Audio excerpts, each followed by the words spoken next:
Hey guys, it's me, your Jenny girl. Good morning guys! Bali maaga nga pala akong nagising ngayon. Kaya naman nakapag-decide ako na mag-morning routine. Ito talaga yung vlog na hindi ko magawa eh.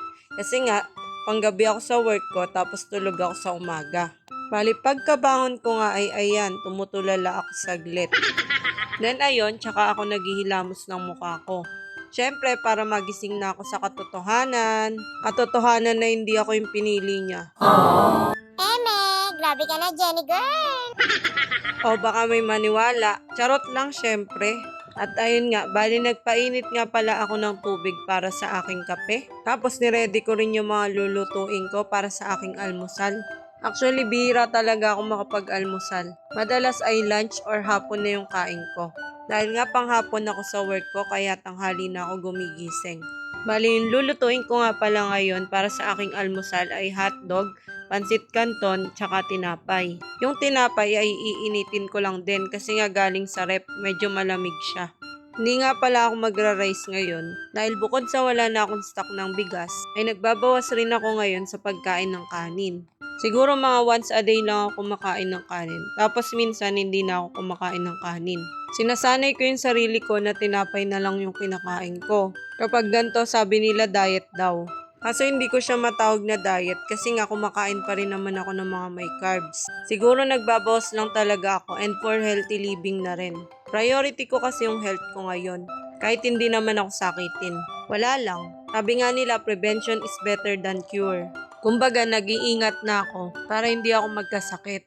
Mahirap kasi sa panahon ngayon magkasakit. Bukod sa magastos, tapos marami tayong hindi pwedeng magawa. Like yung pagpasok sa work. Syempre, hindi naman tayo pwedeng pumasok na may sakit tayo, 'di ba? Mas lalo pang mahirap sa katulad ko na malayo sa pamilya, nagtatrabaho. Kasi syempre, wala namang mag-aalaga sa akin. Kaya saludo talaga ako sa mga OFW na kahit malayo ay nagtatrabaho para sa pamilya. Shoutout nga pala sa mga solid supporter ko na nasa ibang bansa.